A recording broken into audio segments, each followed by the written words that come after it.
What's going on, everybody? Welcome back to the Going the Distance podcast presented by ImmaculateSports.com. Twitter's at ImacSports.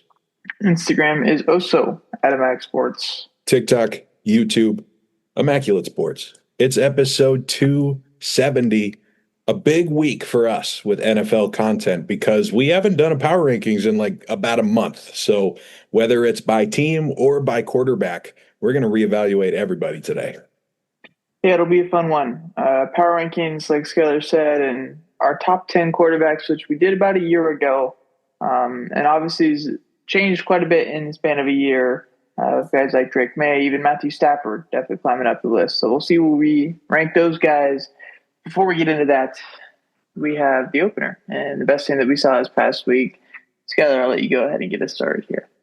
There is going to be a group of 5 team that gets into the college football playoff. And I think most people either forgot about this or don't care because I haven't seen anyone talking about it. And I am going to have a week 14 rivalry week preview before we get out of here, but this didn't really fit in there.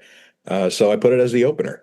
Boise State is not getting in this year. It's okay because they usually don't go back to the same conference twice in a row unless someone goes 12-0. So who's it going to be?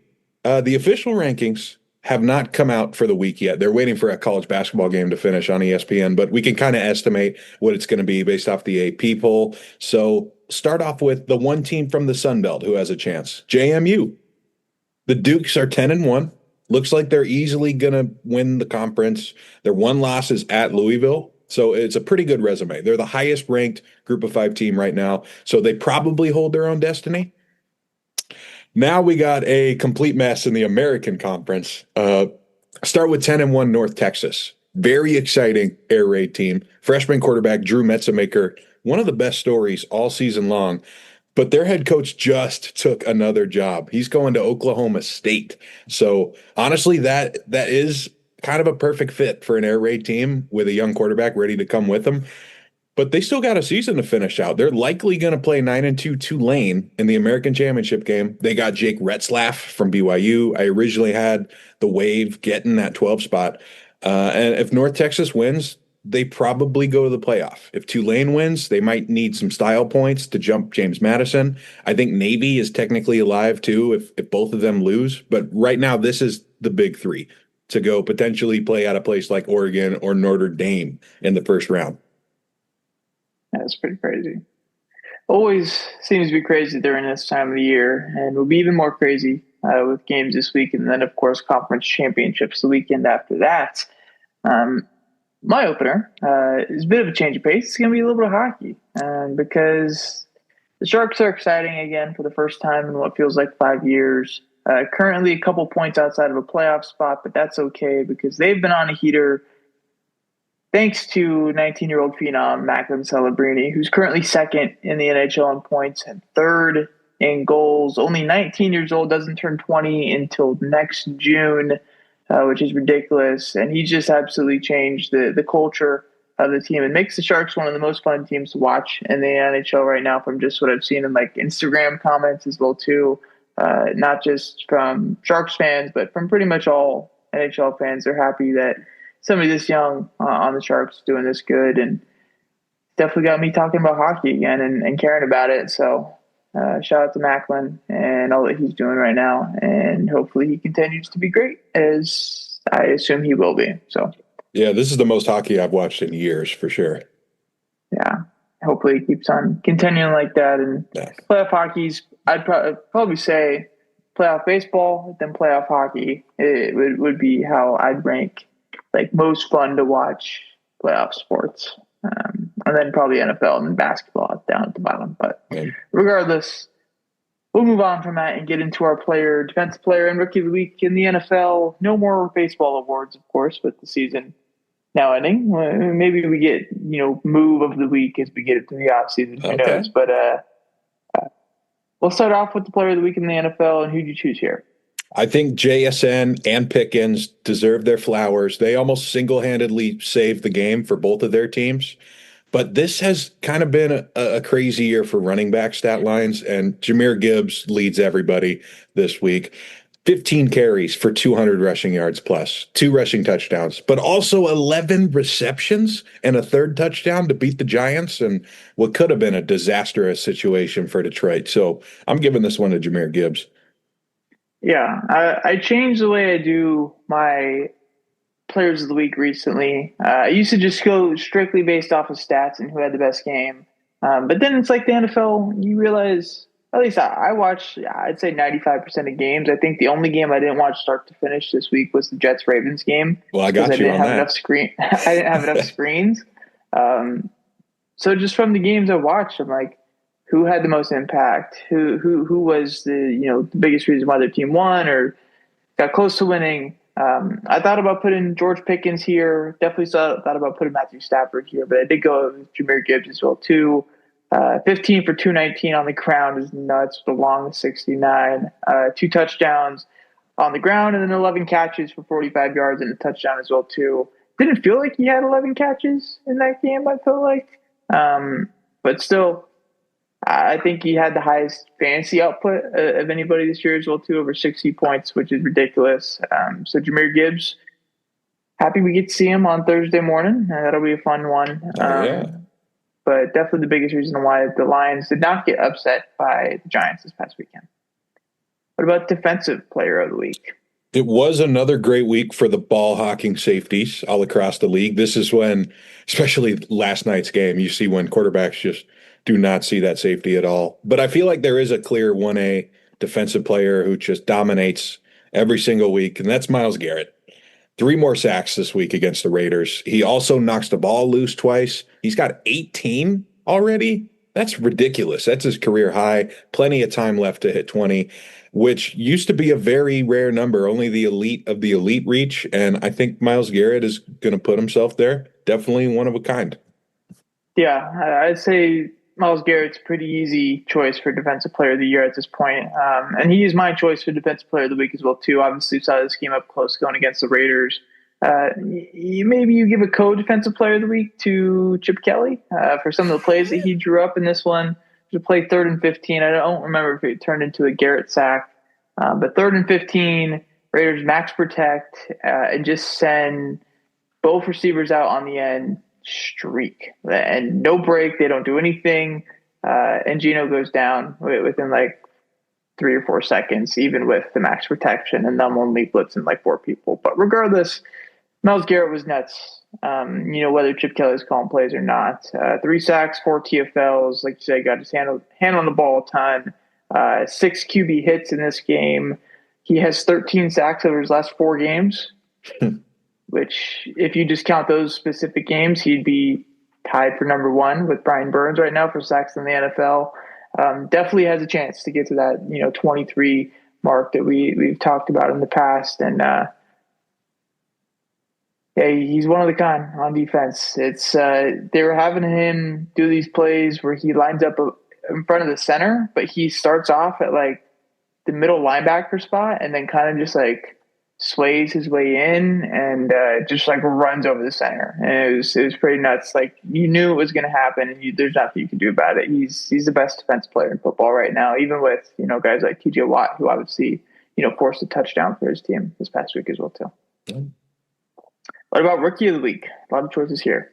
I'll go with Cam Ward. Lost to the Seahawks, but it looks like he finally belongs. His best game by far, 250 passing yards, another 37 on the ground, 2 total touchdowns, and another week with 0 turnovers. There's not a lot of help around him right now, so this is about as good as you can do in that situation.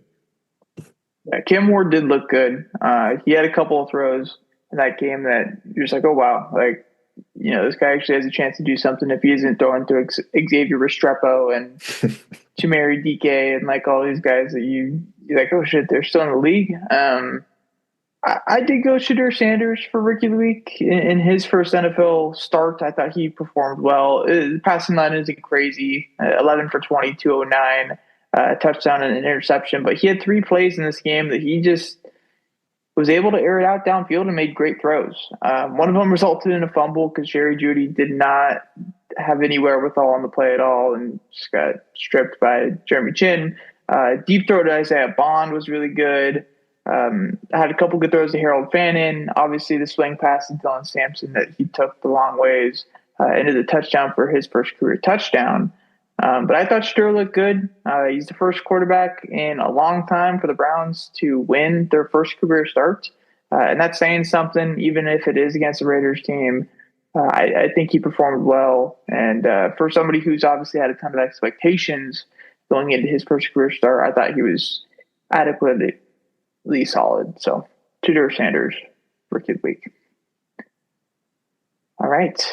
We move into our top 16 power rankings. Is there anybody off the list that you wanted to talk about? Yeah, two teams with some quarterback injury trouble down the stretch, Tampa Bay and Pittsburgh. The resume's fine. The eye test tells me they don't belong here. I imagine Tampa will get back on the list after, the NFC South looks pretty weak right now. But as of right now, I dropped them out. Yeah, the Buccaneers are off my list. Just rough stretch football that they're going through. Obviously, a ton of injuries. I also don't have the Chargers on my list, which might be a bit of a shocker. Coming off of a bye, the game before that, they get destroyed by the Jags. Obviously dealt with terrible offensive line injuries this year. And I think that kind of, writes it out for them. If you don't have an offensive line, it's really tough to do anything in the game of football, even with all the playmakers that they have on offense. And now, especially with Amari and Hampton coming back from injury. But the Chargers, I think when I compare them to all these other teams, I'm like, I don't know if I take them over them. So the Chargers probably 17 for me, but not in that top 16 spot. Which brings us to number 16. All right, we'll start off with the Baltimore Ravens, 6-5, not ranked for any of us for most of the season. They're not all the way back yet, but you could tell there's a big difference when number 8 is back there with the ball. 5-0 now in a couple of tune-up games before things get tough again. The defense looks much better now too, but looks like they might be without their two captains, Mark Andrews, Kyle Hamilton, for a little bit. So even if there is a path that's opened up here, Baltimore has to play better than this, because I did watch that Jets-Baltimore game, and it was ugly. It was just like the Jets-Browns game. So got to get a little better on offense, guys. Number 16 for me is where I put the Jacksonville Jaguars, unranked to number 16, so I guess slightly moving up. 3 out of 4 now at this point. Were they all the prettiest wins against the Raiders and the Cardinals? No. But that game against the Chargers was their best game of the year, including games that they beat the Niners and the Chiefs and the Texans early on in the season. Jacoby Myers being in there obviously helps. Brenton Strange coming back helps a ton. Brian Thomas Jr. hopefully back either next week or the week after. Trevor Lawrence is a problem. I definitely going to be the reason why this team does not win a Super Bowl. But besides that, they look good. Tootin, ETN, whoever has the football is a solid runner. Their defense has been good enough, at least in the second half of the season for the most part. I think they're probably a playoff team considering the rest of their schedule. So 7-4, good spot for them. Gets them number 16. Number 15. At 15, I do have the Chargers still on the list. I dropped them down 3 spots only. They were making it work with the worst O-line in football for a while, and then they completely no-show in Jacksonville, like you mentioned, a couple weeks back. So they're lucky they're 3-0 in the division, because the schedule to close out is absolutely brutal. They got Philly, Kansas City, Dallas, Houston, Denver again coming up. So, you hit it right on the nail, too. I agree with everything, but I think their head start does give them some sort of advantage over a team like Pittsburgh right now. Number 15 for me, moving up 1 spot, is where I put the Cowboys. And maybe this is a little light on the Cowboys. I think some people might have a bit higher on their list after their dramatic, comeback victory against the Eagles this past week. And if they beat the Chiefs and the Lions these next 2 games, they will be high on my list. I don't know. There's some issues, especially on defense with this team in the secondary, namely that you can exploit, and I think we might see Patrick Mahomes do that on Thanksgiving. But outside of that, Cowboys look good right now. Dak Prescott's playing good football. George Pickens seems to be a top 5 receiver in the NFL, which we did not think we'd be saying early on in the year. CeeDee Lamb somehow is worse than George Pickens. But regardless, Cowboys are good right now, 5-5-1, and moving up one spot in my rankings. I'm number 14. Yeah, I do not have Dallas. I guess that would be my 17 right now. I have Jacksonville in this spot, though. I'm going to move them up a couple spots from 16. The way that they steamrolled the Chargers has them back on my radar for sure for the postseason. And now they do have a pretty nice resume, too. They beat Kansas City earlier. They're kind of like if the Colts don't have Jonathan Taylor. It's the same system. Week 16 in Denver. That's the litmus test for them. That's the one I'm looking forward to. Number 14, not moving at all, actually, within this past month, is where I have the Niners. Winners of 3 of their last 4, although that one loss in there was really tell that they're not really up to par at this point with the other big dogs in the NFC, like the Rams. Good wins over the Giants, Cardinals, and Panthers, though. Obviously, last night everybody saw Brock Purdy look like Geno Smith, and that was pretty ugly to see. Rest of the schedule, rest way through, Browns, Titans, bye week. After that, Colts, Bears, Seahawks, so it should be fun. I expect them to be 10-4, though, going into that Monday night game in Indianapolis just a couple days before Christmas, and really start to be getting a good test of how good this Niners team is. Number 13. At 13, I got the Houston Texans staying put. That's where I had them last time.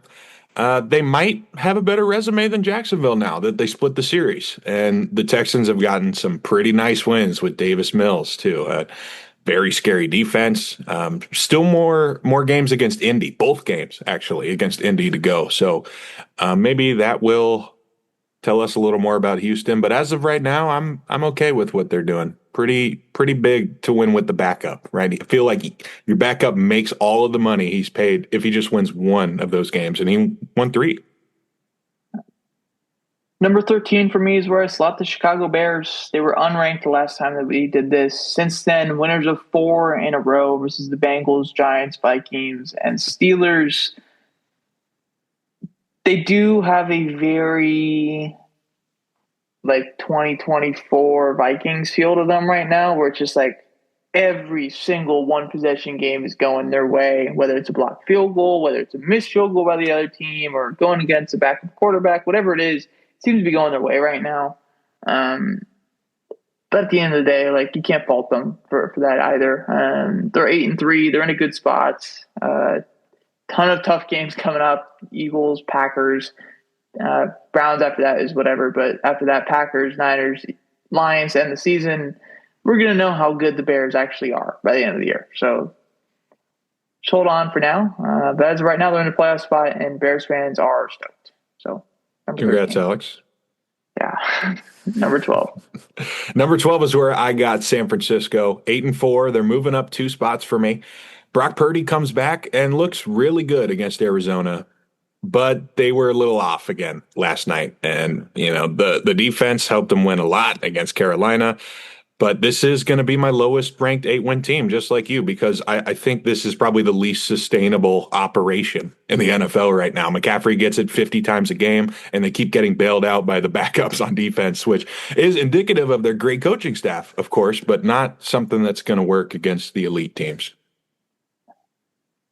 Number 12 for me, moving down 10 spots, is where I put the Chiefs. And good thing for them that they won this game against the Colts this past week, because they might even not have been in the top 16, which would have been a ridiculous thing to say.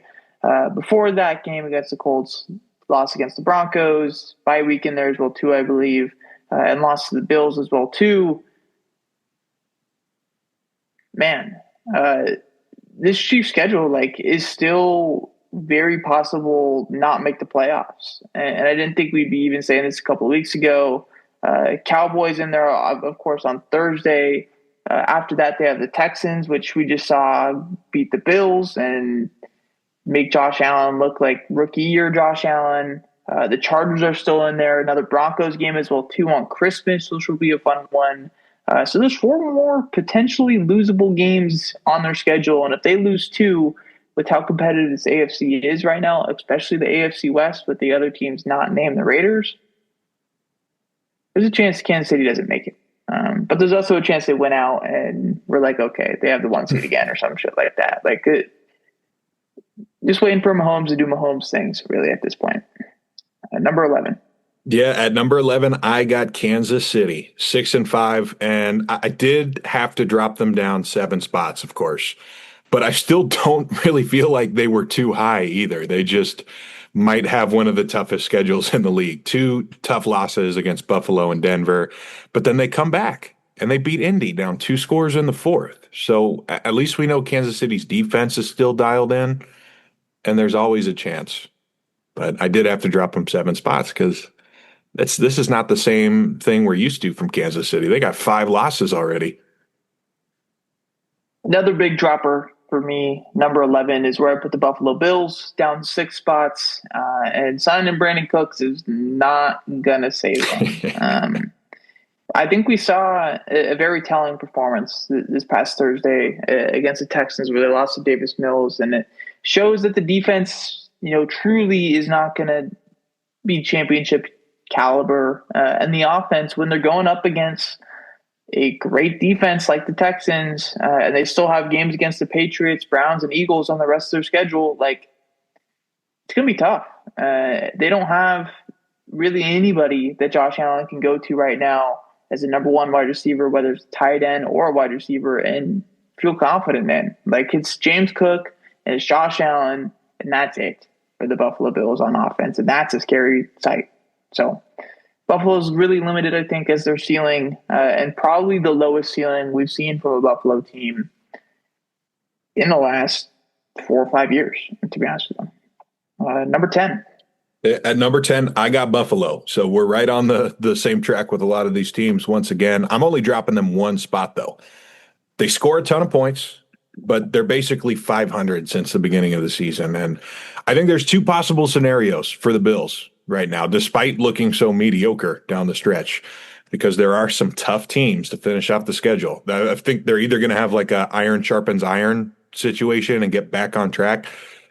And then there's a chance they don't beat Philly and New England and now Cincinnati with Joe Burrow probably, and they collapse under the pressure. So I still think there's a chance, but I watch a lot of Buffalo. I'm not that surprised, and I wouldn't be that surprised if they figured it out.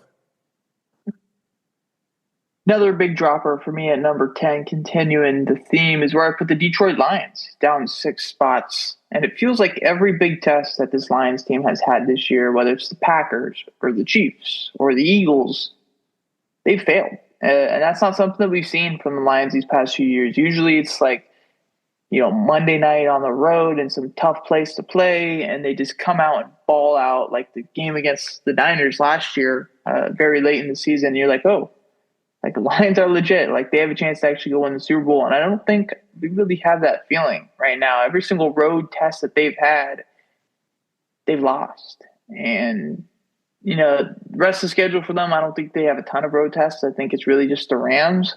But if they make the playoffs, they're not in the spot where they're going to win the division and, cruise in by playing at Ford Field throughout January. They're going to have to be going into tough spots, and I don't have a ton of confidence in them going into Green Bay or going into Philly and getting a victory, like I think we would have saw them do in previous years.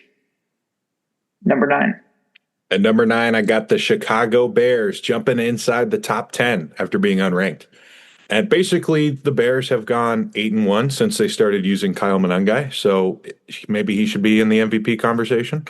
In all seriousness, some of the Bears games have been very ugly. But at the end of the day, it's their job to finish the job any way you can. And they've been winning a bunch of games. Caleb looks great. The defense is taking the ball away like it's 1985. And they have a serious chance at the playoffs now. I'm excited to see them play Green Bay. They haven't played them yet. So there's kind of a theme with some of these teams. I guess, giving them the benefit of the doubt over a team like Kansas City who has 5 losses. I do have a 5-loss team as my number 9 team, but it's the Ravens, winners of 5 in a row and up 6 spots on my power rankings. And I think the biggest reason why I do have them at number 9 is because of their division and the fact that they're leading it right now and control their own destiny when it comes to it. They still have 4 more divisional games left, 2 against the Bengals, 2 against the Steelers, and then also a game against the Patriots and the Packers mixed in there as well too. So if you thought this Mickey Mouse, 5-game win streak or whatever is truly Mickey Mouse, we'll see if it is, in these coming games. And hopefully Joe Burrow is playing for Cincinnati on Thursday as well too, so we get a real test of that. But it feels like the Ravens are back. Lamar Jackson and Derrick Henry haven't had these crazy offensive performances, but they're also not like turning over the ball and doing dumb stuff. They're just very conservative. And maybe it's because of their defense. Their defense has been really good over these past 5 weeks, and it wasn't very good over the first 5 weeks of the season. So maybe the Ravens are back, maybe they're not. Point is, we'll find out. Up 6 spots. Number 8. At number 8, I got Detroit, only dropping 1 spot because this rematch on Thanksgiving against the Packers is going to be such a big game for the NFC. So this is their chance to redeem it all right now. They looked terrible against Philly last week, so I have to drop them. You mentioned it's not an ideal situation in Detroit with the way they've come out slow recently, but I still think this is a more explosive team than Chicago. Definitely Tampa Bay. We're on the same page with that one. So they're still in the top 10 for me. Number 8, a big riser for me, up 5 spots, is where I put the Houston Texans, winners of 3 in a row. Ever since C.J. Stroud got out with his concussion, they've won with Davis Mills. And that's because their defense is legitimately championship caliber and can really be a problem for any team that they're playing and limit teams and make it possible for, if their offense just has a solid day, they can go out and go beat anybody.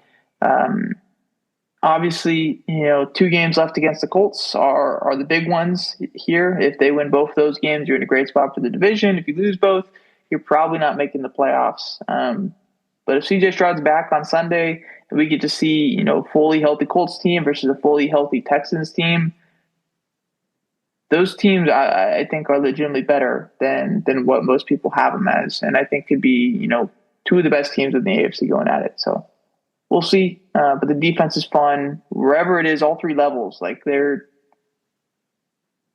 really fucking good. It's very much like DeMeco Ryans is taking over that like 2019 Niners defense type stuff. And that's it's fun to see even if you don't like them. Shout out Will Anderson. Yeah. And Stingley and Kamari Lassiter and Aziz Al-Shaair and the list goes on and on. But regardless, number 7.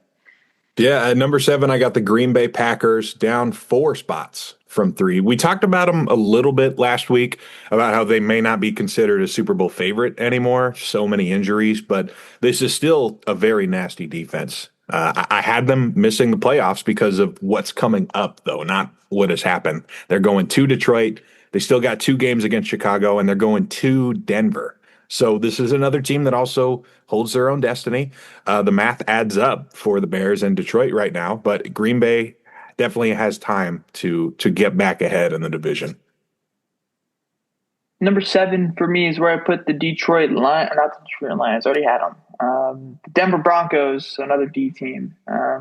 Winners of like a billion in a row. And my whole thing this whole year, I haven't been sold on them. Even with the win over the Chiefs, I don't know if I'm sold on them, which is, maybe you could just call me a hater because I am of them. But, something just feels off, and this feels like it could be a team that goes 15-2 or 14-3 and loses in their first game of the playoffs. And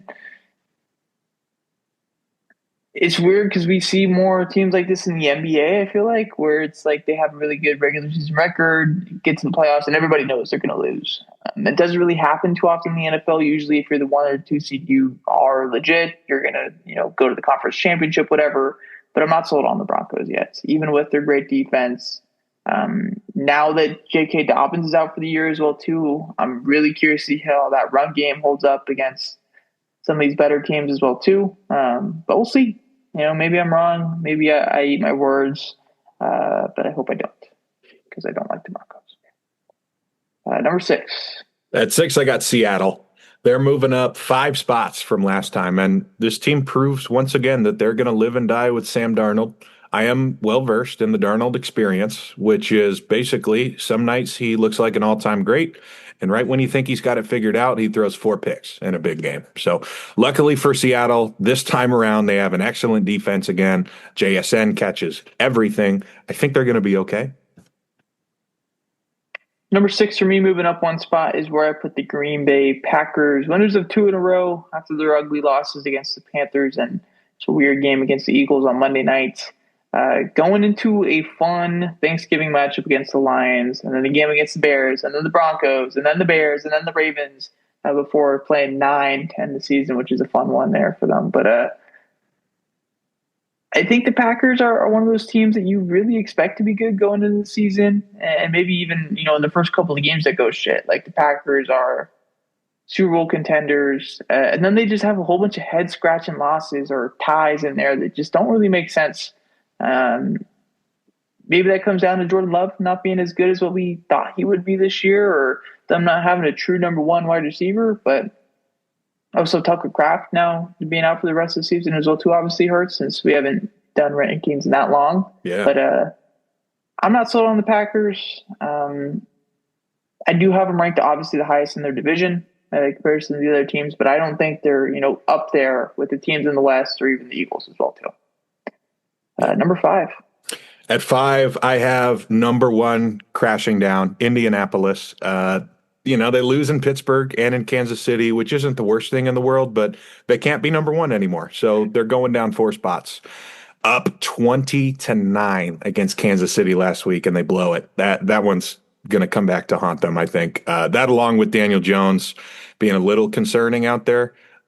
But another one of those situations where they get to host Houston. It should be an awesome game. I'll leave Indy's fate in their own hands again here and only drop them a few spots because they've been great. It's just only recently that I've been concerned with them.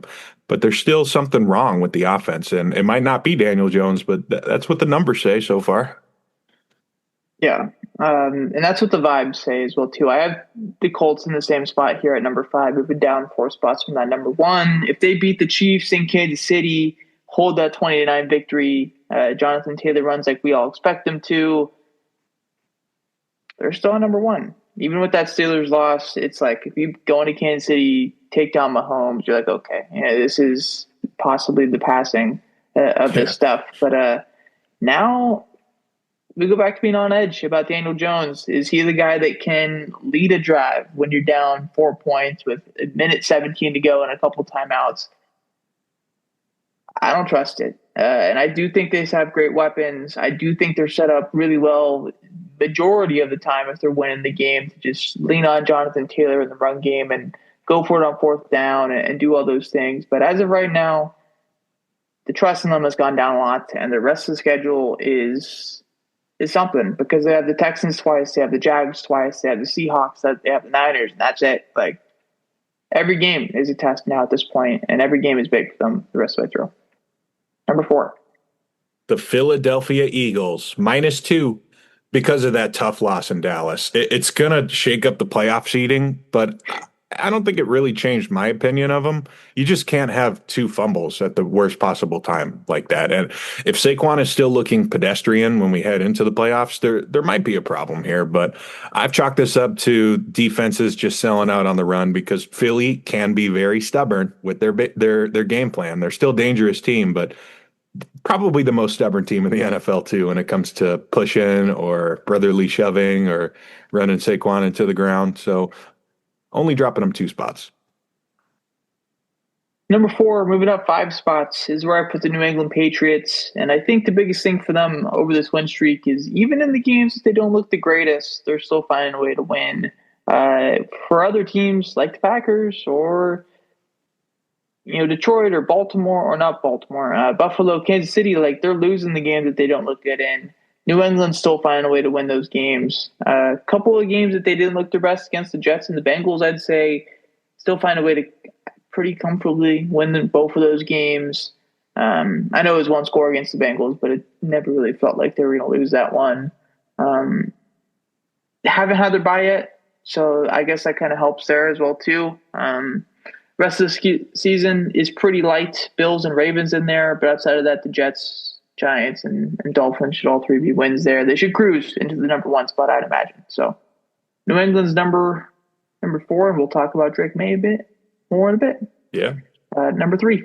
Number 3, I finally have the Denver Broncos. You can stop being angry at me. +3. They were 6. And I moved them up pretty high last time, and they haven't lost yet. And you know me, I like to get ahead of the curve. If I have a prediction that I think is about to happen here, even if Bo Nix is playing bad, I'm still going forwards with Denver here because they have not lost. Philly, Houston, Kansas City. I agree. I don't think they can win the Super Bowl, but they have a pretty dangerous home field advantage right now. 6-0 at Mile High. It's another one of those places we haven't really seen a home playoff game in a while, so we haven't thought about it since Peyton Manning was there. Maybe they do need some more playmakers, and maybe they are a first round exit. But right now, this is a pretty dangerous football team. Number 3, not moving at all. Maybe controversial is where I put the Eagles. I'm chalking this loss up to the Cowboys. It's just one of those hiccups, and it happens throughout the NFL season. But because of the fact that they held the Packers to 7 points, they held the Lions to 9 points, I'm okay with them losing that game. The Eagles are just fine. Don't panic. They're going to be all right. They're the Super Bowl champs for a reason. Moving into our top 2, who's got that number 2 spot? I got the New England Patriots. They're moving up from the 8 spot, so +6. I was trying to be conservative with them, not just because I don't like them, but because they haven't had the most difficult schedule either. But it's the same thing with Denver, right? At 9 in a row, that's not an accident. They're on the verge of home field advantage now, too. Week 15, they host Buffalo. So that's a massive litmus test because the Bills are kind of in panic mode right now. Very similar resume to Denver. Once again, that's why I have them next to each other. And that's about it. I don't know if I'm picking them to win the Super Bowl, but they've definitely made a name for themselves in the AFC so far. Number 2, moving up 9 spots for me, is where I put the Seattle Seahawks. One loss over this past couple of months was a game where their quarterback threw 4 picks against a team that has the MVP at quarterback, and they lost by 2 points on the road. That's pretty impressive. And I know it's a loss. I know, when it comes to the playoff time, like, no loss is impressive, really. But for them to have that bad of a game offensively and still find a way to, get that close to winning is pretty ridiculous. The game against the Titans, 6-point game, but it never really felt like there was any chance that they were going to lose that one. The offense is so interesting because everybody sees JSN's 1,300 yards and expects, it to be some air raid offense where JSN's getting 15 targets a game. But they're like 31st, I think, in pass attempts as a team. Like, they are a run offense and JSN. That's all it is. Kenneth Walker, I think, has really done well in his role. I don't think it's obviously super fantasy relevant, but he does a good job for them. Charbonnet does a good job for them as well too. It's a really good job by their offensive coordinator and Mike McDaniel as well too, or McDonald, to get them into good spots and trust the defense because their defense is flat out ridiculous. It's kind of like Detroit of last season. Yeah, I could see that with better defense. I'd say less turnovers, but more like I don't know. But number 1, we seem to be aligned here. Yeah, LA Rams had them in the 5 spot last month, and since then they've been killing it. They got the best point differential in the NFL, +127. They've been dominating some pretty good teams down the stretch for 6 in a row now. Stafford looks like a potential MVP. The defense is fully rejuvenated. Even Emmanuel Forbes is making plays, and they have a coach that I think everybody trusts. I'm all on board with the Rams. That's why I picked them to win the Super Bowl last week. Oh. Number 1 is the Rams as well for me as well too. They move up 5 spots. And I'll compare the Sunday night game to like a UFC fighter that's in their prime, in their peak, and you could tell it's happening because they're so dialed in. They don't put themselves in bad spots. They take shots when it matters. And obviously it happens on these big stages. And the Rams were exactly that on Sunday nights. It felt like they just were doing like practice, offense only. Stafford was just dialing up everybody, whether it's Puka, whether it's Devontae, They didn't even need to run the ball because of how good Stafford was. Their defense was dominant. The game was over by the middle of the second quarter. And we haven't seen too many games like that really ever. Maybe against good versus bad, but good versus decently solid team of the Buccaneers, even with, the injuries they've dealt with.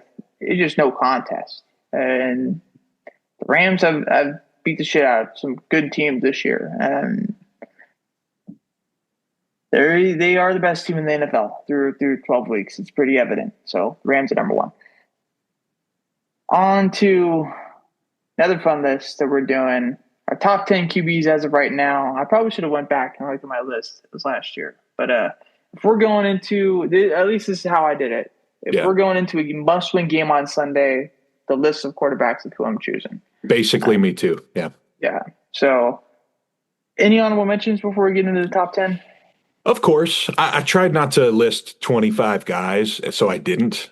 So if someone's left out and you have them, then, we can talk about it for a little bit. But basically, old reliable Jared Goff just misses. Caleb Williams has been really impressive, but we don't know how he looks against an elite defense. And Jordan Love is too wish-washy for me right now. Yeah, 5 guys I have on the honorable mentions. Jaden Daniels is the first one. Sure, yeah. He just hadn't played enough games this year to really feel confident in me putting him in there. CJ Stroud is another one that I still think is really good. He's just been put in some interesting spots. Jared Goff as well, great numbers. I just don't feel like he's that good at anything. He's not great at anything. He's good at a lot of things, but not great at a single specific thing. And is helped a lot by his supporting cast, as every quarterback is, of course. Justin Herbert is a guy that I have just off right now. I think Herbert's really good. But there's some issues with him that we've seen in the second half of the season. And then Sam Darnold is on here as well, too. Take out the Rams game, he's on the list. With that Rams game in there against top defense in the NFL, it's Sam Darnold still. So he's off the list, which brings us to number 10. At number 10, let's continue the conversation because I kept Sam Darnold on. I just felt like there's not a whole lot of guys that could reach this guy's ceiling. So I'm going to live with some of the bad and take him over the game managers because I think the way that he can push the ball down the field when he's on is better than anybody. Maybe a bit of a shocker at my number 10 spot. We'll see if you have him on here as well, too. Jackson Dart is my number 10. Interesting. I didn't yet. And he's fun. And he's had a lot of these crazy games, making plays with not a lot around him. I know Wandale has turned into a fun receiver this season, but he's never played with Malik Neighbors, or he did for like a quarter and a half, but I'm not really counting that. Scadaboo's been out for a while now at this point as well, too. And Jackson Dart, even though he was hurt these past couple of games, he keeps the Giants in these games. He's the reason why they're fun to watch.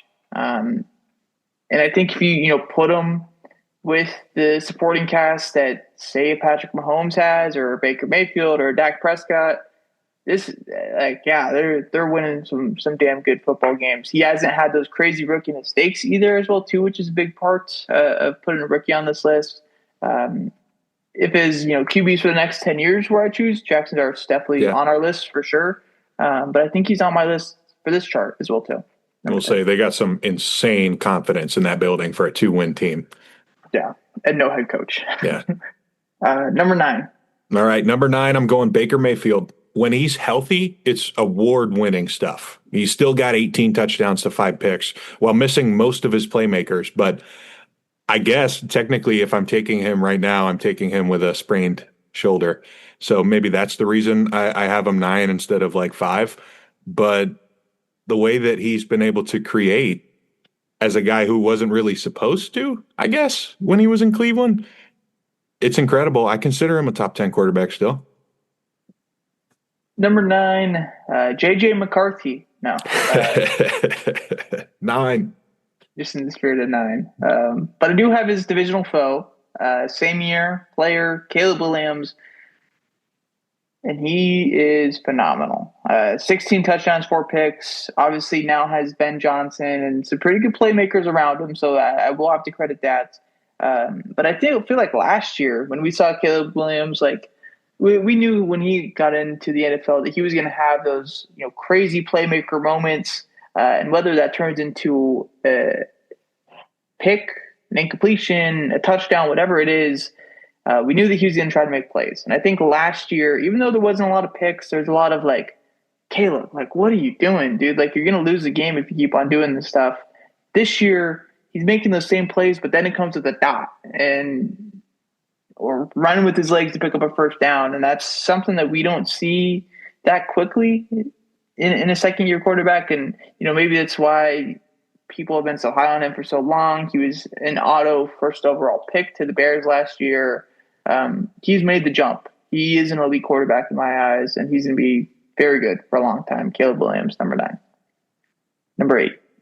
Number 8, I got Justin Herbert. I know he's already involved in a ton of hypothetical quarterback talk, but in a vacuum, Herbert is one of the most talented players in the entire league. While running for his life on most plays this season, he's been able to put up comparable numbers to guys ranked inside the top 5, probably for both of us. Once again, he's top 10 in everything that matters, right? Efficiency, yards, touchdowns. Maybe one too many picks, but I definitely don't blame him for this season. I thought he started off excellent. Number 8 is where I put Jalen Hurts. I'm a really big Jalen Hurts guy. And, maybe this list doesn't dictate that, but he's all about situations, as every quarterback is. If we were picking quarterbacks, situational-wise, give me your top 10 quarterbacks for you're up by 10 in the second quarter with 10 minutes left in the second quarter. A lot of time left, play the downhill game, run the football, take shots when needed. He's the perfect guy for that. But if you're down 10 in the fourth quarter and you need to make a comeback, I don't think he's the guy for that at all. Which maybe, criticizes him as a quarterback, but I also think he's very smart. He doesn't make a lot of dumb mistakes. And maybe that limits him because he doesn't take a lot of risks either. But I still love Jalen Hurts. I think he's a really good quarterback. He's Super Bowl winning quarterback, Super Bowl MVP winning quarterback in the NFL now at this point. And that should be said. But I don't think he's up there with, Mahomes or some of the other guys that we'll talk about. Number 7. I'm going Lamar Jackson. I think that Lamar is usually somewhere in the top 3 when we're doing this kind of thing. But, he's missed some time. Definitely not 100%, but specifically against the Jets, they just could not move the ball at all. And I expect them to figure it out, but they're just not really throwing the ball enough this season, whether he's healthy or not, for me to put him in the top 5 this year. Last year, he threw it a ton. It's not the same offense this year. Number 7 is where I do put Baker Mayfield. So I do have him a bit higher than you. As every quarterback is, as I already mentioned, is very much dictated by how good their supporting cast is. And I think we've seen it now without Mike Evans and Chris Godwin coming back from injury. And really just having the rookie Igbuka and no Bucky Irving as well, too, that it's tough for a quarterback to win. As we talked about yesterday, those runs that Baker Mayfield had late in games to go win him a football game, he's now having to do in the first quarter with 13 minutes left. And that's really tough on a quarterback. That's probably the biggest reason why he got hurt on Sunday is because he just has to do all these extra ridiculous stuff to just get the ordinary right now. But when he's healthy, when he's got a good supporting cast around him, he's tough to beat. And he's got that, I'm a very analytics-based guy, but he's got that dog in him. And that's not something you can really say about maybe everybody on this list. I don't know. Oh, you definitely could say it about everybody on this list. These are top 10 super athletes. But regardless, Baker Mayfield probably has the biggest dog inside of him. Number 6. I'm going Jalen Hurts here. 25 total touchdowns to 1 pick this season. But you mentioned it. It's a very unique offense. Probably not the guy you would drop into a random spot and ask him to win these hypothetical games like you would with, why I kept Herbert on my list, for example. But, when he's asked to throw over 30 times in a game, he's been fine this season. I never really viewed him as a problem, even though Philly has some ugly games. So I still think he belongs in the conversation. Number 6 is where I put perhaps my favorite quarterback in the league, Dak Prescott. And if we were talking quarterbacks, you're down 10 in the fourth, Yeah. where do you put Dak Prescott? He's probably like a top 3 guy. Like, he's not afraid to sling it. He'll throw it into tight windows. He'll make excellent throws. He's got the arm strength to make every throw, whether it's off balance, rolling out with pressure in his face. It doesn't matter. He'll make the throw. He does have occasionally the careless pick, but that happens with the gunslinger as well too. Uses legs when need be, but isn't overdoing it as well too, which I really like about Dak. Obviously, has one of the best supporting casts in the NFL, 2 All-Pro level wide receivers right now with them. But he is using the fuck out of them, so it's not like he's not getting them the ball or anything like that. Dak Prescott's making sure that it's known that he has those 2 guys around him. Number 5. Number 5, I got Dak Prescott. Dak and Schottenheimer have been a great combination this season. And what was supposed to be a lost season scapegoat type of deal with Dallas has turned into something pretty interesting. He's second in touchdowns, third in yards, and really efficient on the deep balls. They finally got George Pickens' head on straight now. So the offense, at least, is doing very well for them. And, maybe that won't turn out to anything this season with Dallas. They got a lot of other issues, of course. But in this scenario, Dak Prescott has made a pretty big name for himself over the last 10 years. Number 5 is where I put Josh Allen. And if you give Josh Allen Dak Prescott's situation, he's probably number 1. He'll throw for 6,000 yards. Yeah, like you'd see the ball get thrown to George Pickens where they couldn't even use the same camera to pick up the football. Like, it'd be ridiculous, the stuff that he does. Unfortunately, that's not what he has. He has Khalil Shakir and Keon Coleman in street clothes half the games, which is pretty ridiculous. Dalton Kincaid's hurt as well too. And he's still finding ways to keep his team in the football game. Although we have seen a little bit more of that, young Josh peak out this season where he's made some of those careless interceptions and turnovers. But I feel like at this point in the season, like, he kind of has to do that stuff. He has to do the extra Baker Mayfield type stuff to even go win a football game. And that's why I have him above Dak, above Baker right now. Still great. Number 4. All right, I'm going Drake May at this spot. It's hard to see how this isn't going to translate to big games when the Patriots eventually do get there, because Drake May has been one of the most efficient players in the league with talk about a supporting cast. His is pretty poor too right now. And he's got very similar numbers to Dak while being 10 years younger, winning a ton more games. So May gets that boost from me. Since we haven't seen it a whole lot, I guess there's a few guys who I'm going to call their number first for now. But definitely excited to see what Drake May can do when it's not against the Jets. Number 4 is where I put Lamar Jackson. Definitely feels like he hasn't been like unleashed, or that he's on a leash right now these past 2 games, and not being able to do all the stuff that he's capable of. Maybe it's because he's partially still injured or something, and he's just trying to play through stuff.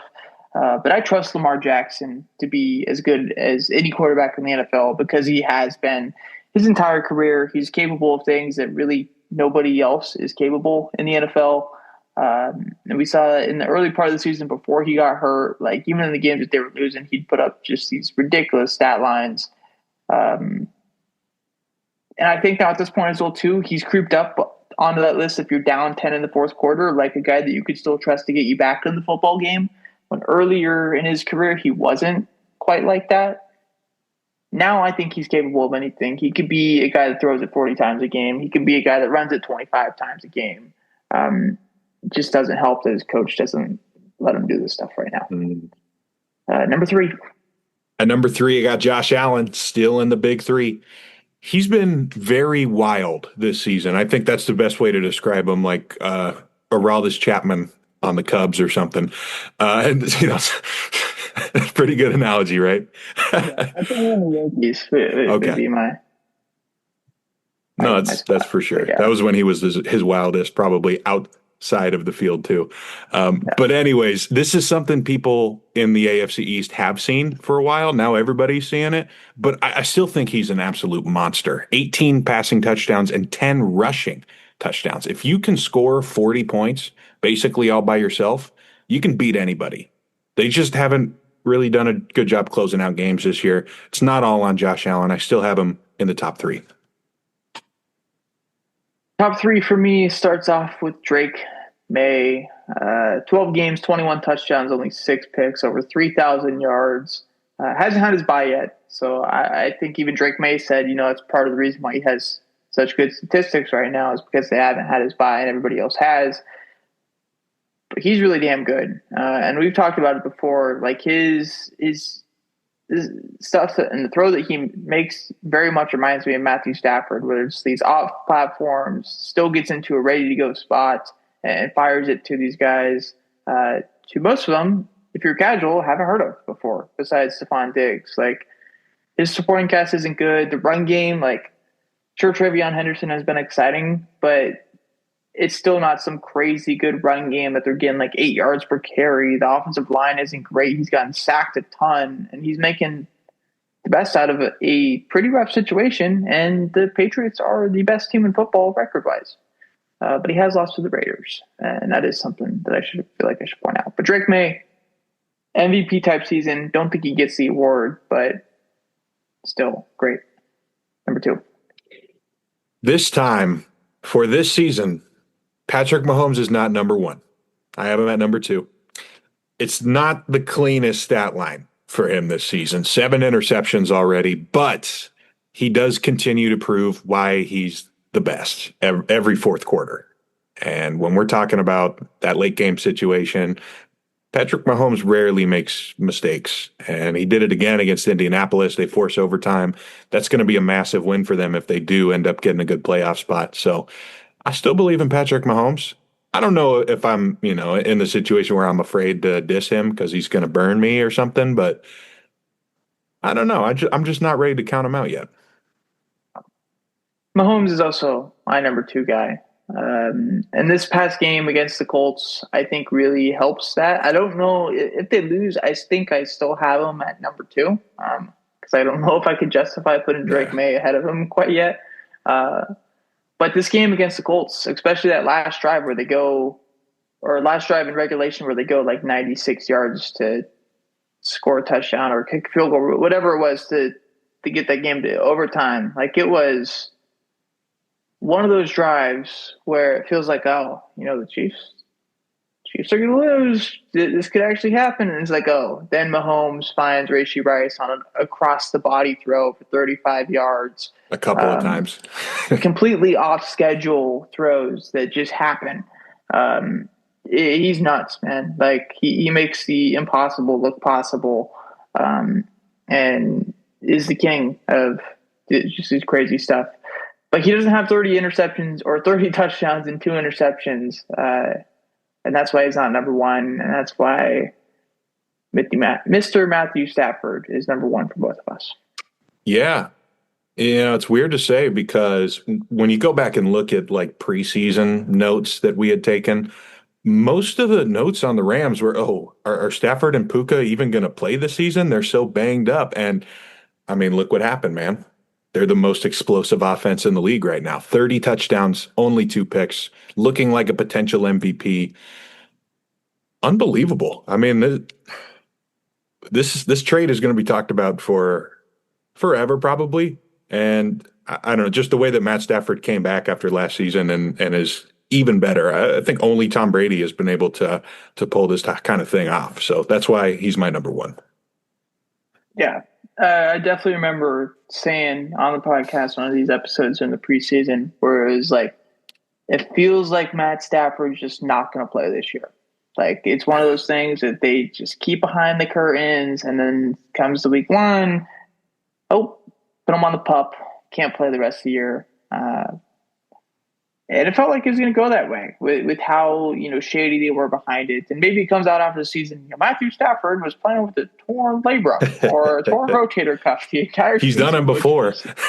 Which will just make it ridiculous. But this guy's unstoppable right now. Like, there's just like whole meme of like being in flow state right now. And he is completely in flow state. Like, there's nothing that you could do that takes this guy out of it.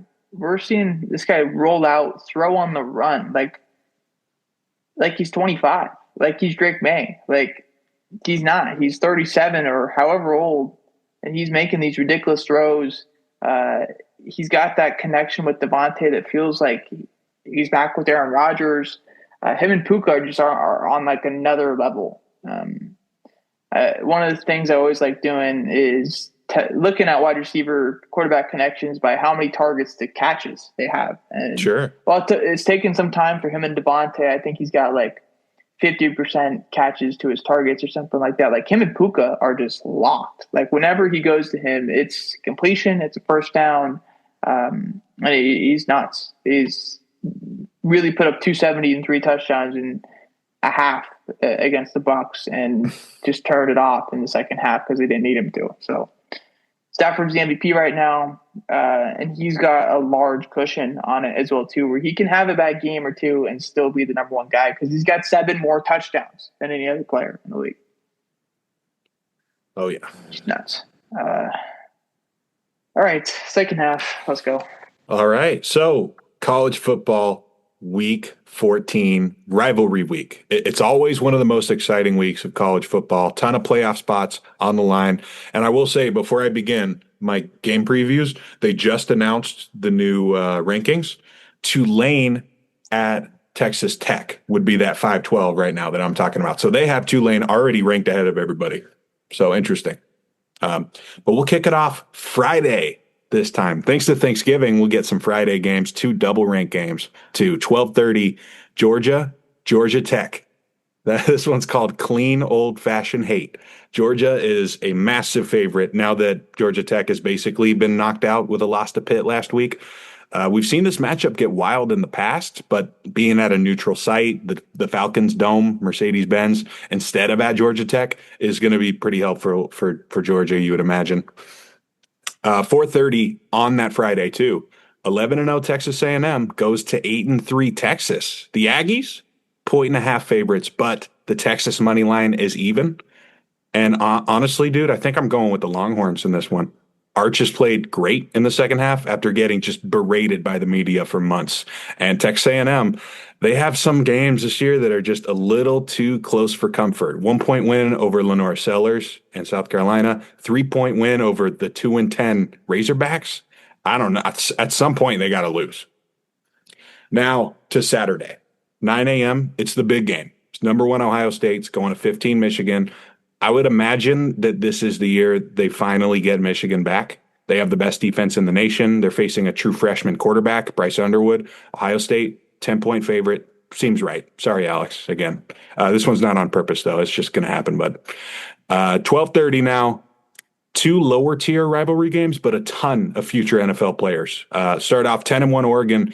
If they can win at Washington, they clinch a playoff spot. That's their old Pac-10 foes. So Oregon's a touchdown favorite because even though the Huskies have an excellent roster, there's some rumors with their head coach, Jed Fish, potentially 1 foot out the door, looking at LSU, looking at Florida. So interesting storyline because they started off on fire and kind of fell apart. At the same time, double-ranked SEC, the battle for Tennessee. The Vols host the Commodores. This is Joey Aguilar going up against Diego Pavia, 2 JUCO guys. A lot of fireworks in this one. Tennessee, slight favorite at home.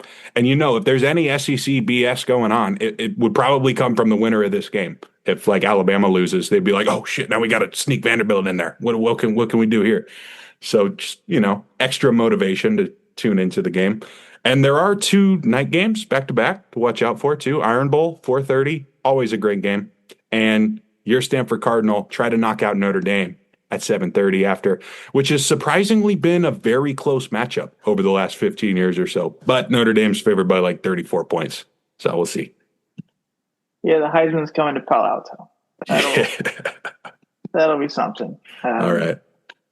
But anyways, rapid fire, but for the MLB offseason now, because we've got some moves, of course. Starting off with the stuff that we saw on the 19th, so last Wednesday, because we were able to actually talk about most of the big things that happened on Tuesday. Had a couple of trades. Grayson Rodriguez goes to the Angels for Taylor Ward, which was an interesting trade. Maybe Grayson Rodriguez's arm is falling off the bone. I don't know. Taylor Ward's got 1 more year left on his deal before he hits free agency. So also interesting move for Baltimore because they signed Tyler O'Neill last year. now. I think if you Yeah. look at their projected 9, like I don't even think he's in it. But regardless, Taylor Ward's a good power bat, 30 homers a year probably. Grayson Rodriguez, still only 26 years old, could really be something. Smaller trade that we saw, Nick Allen for Mauricio Dubon, a couple of utility guys, mainly defense. Swap here. This is a money deal for Houston where they get Nick Allen, and Atlanta gets Dubon. I think the Astros save like $5 million. Those are the trades that we got then. Next couple of days was the non-tendered stuff. A whole bunch of guys got non-tendered, which practically means they're free agents now at this point. Guys that were in the arbitration, or I think they have to be actually in arbitration to be non-tendered. And some fun names here. Dolis Garcia is probably the biggest one. Yeah. Jonah Heim is a big one. Christopher Morel is one. Jake Fraley's one. Gregory Santos is one, a fun reliever arm. Taylor Saucedo is a fun one as well too. Colin Holderman, Alexander Canario, Scott Efros, Jake Cousins, Mark Leiter Jr., Ian Hamilton. Just keeping on scrolling through. Evan Phillips is one. MJ Melendez is another fun one, former top prospect. Ramon Urias is a fun one as well too, who's had some impact. Jason Foley, former back-end reliever for the Tigers, is on there as well too. Andy Ibanez is on there as well. Michael Toglia, Will Brennan, Sam Hentages, Carson Spears. Mike Tauchman is an interesting one as well too. He probably would have been pretty good on that roster. Albert Suarez has got a fun changeup. Alek Manoah is on there. JJ Bleday is one who we talked about prior. So a lot of guys, free agents that aren't like really high level guys, but definitely could be turned around or something. On the 23rd, we had a fun trade. Semien for Brandon Nimmo straight up between the Mets and the Rangers. Big time money deal on both sides. Semien has 3 years. 26 per, I think, left on his deal. And then Brandon Nimmo, I think, has 5 or 6 with like 20 per. Nimmo had a no trade clause, so he waived that to have this deal happen. Interesting deal because Semien is Semien at this point. I don't think the bat's super big, but obviously the glove is great. But he's 35 years old. Brandon Nimmo, not much younger at 33. Just a good potential bat for the Rangers, I think. Mets trying to get ahead of the curve, I think. Yeah. And then another trade that we got today, Sonny Gray goes to the Red Sox for Dick Fitz and Brandon Clark. Nothing too crazy. Big money deal, I'd say, here as well, too. Sonny Gray's 36 years old and has a lot of money left on his deal. So there's some interesting stuff to happen there. But Sonny Gray's Red Sox. I saw some people saying that it's not good because Sonny Gray's old. That doesn't make any sense. Like, pitching's pitching. And when you can get it for cheap and you have the ability to spend money, you do it. So that's a rapid fire offseason notables. Hopefully we get some more free agents this next week. Who knows? Maybe not because Thanksgiving. People want to have their holidays. But regardless, into Layups bowl predictions these past week, which was very rough. There's a whole lot of red. Not talking Trippy or Playboy Cardi. Layups last week, 0 for 2. I had New England -8. They win by 6, which is tough. Skyler had Kansas City -3.5 versus the Colts. They win by 3. So that's tough there. This week, I have the Rams -10.5 versus the Panthers. This has got to be some trap or something because if you just look at these two teams, the Panthers should lose this game by like 30. But who knows? I like the Rams still, -10.5. Very similar strategy with my layup. I'm going college football. The Oklahoma Sooners are now number 8, moving up one spot. They're -10.5 at home against LSU. And this is another one that you can't get me with any trap here. LSU has been a complete disaster because their coach got fired and their quarterback got hurt. So last week they won 13-10 against Western Kentucky. They're going to get smacked by Johnny Mateer. Last week, bowl predictions. I had the Arizona Cardinals +130 versus the Jags. They got to overtime, just couldn't seal the deal. Skyler had Nebraska +290 at Penn State. Nope. Shaking his head no. Did not happen. This week, Cincinnati plus 260. I like the odds. Do I think they win? 50-50 chance? Probably not, but I like the odds at plus 260. I think that's a winnable game for those odds. And so I will take the Bengals plus 260 on Thanksgiving prime time. That's not bad. I get it, right? The 260 is because it's such a short week for such an injured team in Cincinnati. But I changed my mind. I couldn't do it being so quick. So I'm going Houston plus 175 at Indianapolis. I feel like there's a higher chance that Houston's defense can shut down the run. That's kind of what they've been known for this season. So that would make for a very interesting 19-16 AFC South game where Houston, at this point, dude, I don't even care if Davis Mills or CJ Stroud plays. I'm going to take the odds here with Houston. They're on fire. It's a good slate in the NFL this week. Thanksgiving, 3 out of 3. I think they nailed all three of those games. Black Friday is going to be a fun game. The 10 a.m. slate's kind of rough because the bad teams do have to play at some point. 1 o'clock, nothing crazy. And then the primetime games for Sunday and Monday are iffy. But regardless, good job on the NFL for scheduling these games when they did. Yeah. We only have one more week of bye weeks, week 14, before all the teams are playing every single week again. That's all I got. You got anything else? Yeah, well, they pretty much saved all the good stuff for later in the week, so I might just be watching some college basketball tonight. Let's see. Yeah, there's like no NBA games, and I think there's one NHL game. So yeah, second slowest day in sports. Well, all right. Kyle, we'll definitely have a bunch to talk about next time. 271 next Tuesday. That's true. All right. Peace. Yeah, I got nothing else. Yes. See you later.